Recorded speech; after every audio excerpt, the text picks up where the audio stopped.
Another drag show targeting children? It's February 1st, 2024, and these are your headlines. As a state law banning sexually explicit drag shows from targeting children continues through the courts, yet another drag show targeting kids is being hosted in South Texas. The drag show is called Art Walk, We Love Corpus Christi, and it's being held in, of course, downtown Corpus Christi at the House of Rock tomorrow on Friday. The event, hosted by Azul Entertainment, will feature various local drag queens, including Porcelain, Gemini York, Desiree Brooks, and Dino Andrews York, whose Facebook posts show sexually explicit content. And according to the original flyer, the performance is open to all ages.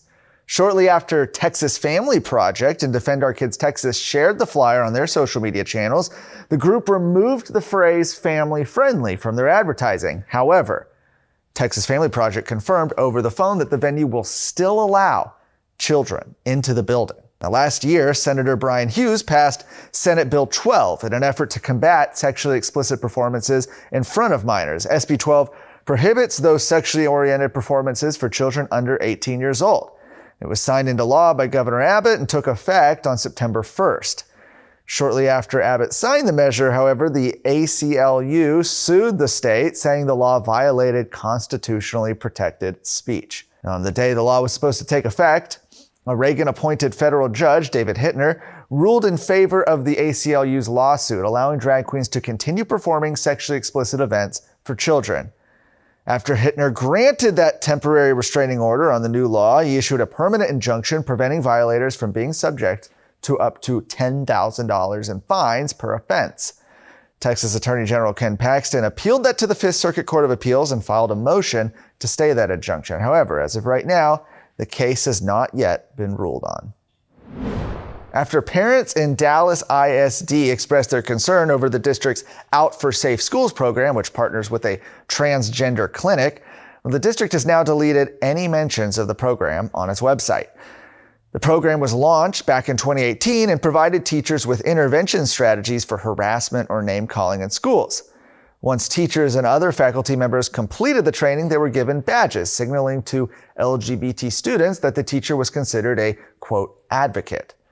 The program was found to be in partnership with the Resource Center, a clinic that provides sterilizing cross-sex hormones and clearance letters for gender mutilation surgeries. Now, the Dallas Express had reported that Dallas ISD removed its promotion of the Out for Safe Schools program. The district also removed other aspects of the webpage, including links to LGBTQ organizations, which provided links to gender mutilating clinics like the Genesis Clinic, as well as links to groups that advocate for gender mutilation procedures on minors like the Trevor Project. Additionally, the document named the LGBTQ+ resources for Dallas ISD and surrounding communities, which was publicized for all to see previously and posted on the district webpage, well, that's been removed, and access to the document is now restricted.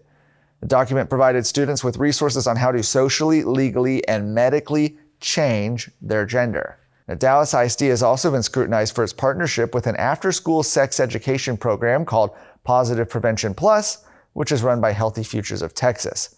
Initially, Dallas ISD told Texas Scorecard that the district was not in partnership with HFT. However, a document obtained by the Dallas Express shows that the district signed an official partnership with them on January 31st of last year. As we previously reported, the lessons included in the program are gender and sexual orientation, which would cover LGBTQ+ bias and its effects. Other lessons include topics such as contraception, HIV, sexually transmitted infections, and how to wear and use a condom properly. Are you worried about your kid's future? You should be. I'm Charles Blaine with Texas Tomorrow. This is a show where we're going to talk about the issues and the people that are pushing the policies that concern your family, your home, and your kids. Catch Texas Tomorrow every Thursday.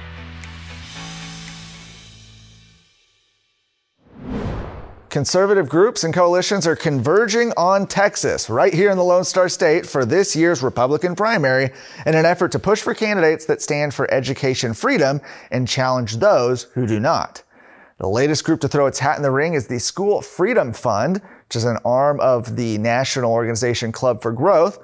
Starting Wednesday of this week, SFF's $1.15 million television advertisement blitz across 8 primaries begins. They said candidates need to realize they can't claim to be conservative while simultaneously opposing school freedom and taking cash from radical education bureaucrats. That was from School Freedom Fund President David McIntosh. He said voters will hold them accountable on Election Day. Now, SFF's buy will target GOP lawmakers that voted to strip Governor Greg Abbott's proposed school choice program from a $7.6 billion education funding bill last year. The provisions were tabled after 21 Republicans, mostly in rural regions, joined with Democrats in what ultimately was an 84-63 vote. Specifically, SFF is targeting state representatives Gary Van Dever, Travis Clardy, Ernest Bales, Hugh Shine, Dwayne Burns, Glenn Rogers, Reggie Smith, and Steve Allison. It comes at the heels of the AFC Victory Fund, which is the American Federation for Children's affiliated political action committee, announcing last week that it would target 12 GOP lawmakers that oppose school choice. Their list included the same names, but also included state representatives Justin Holland, John Kemple, Stan Lambert, and Drew Darby. For more of today's stories, head to TexasScorecard.com.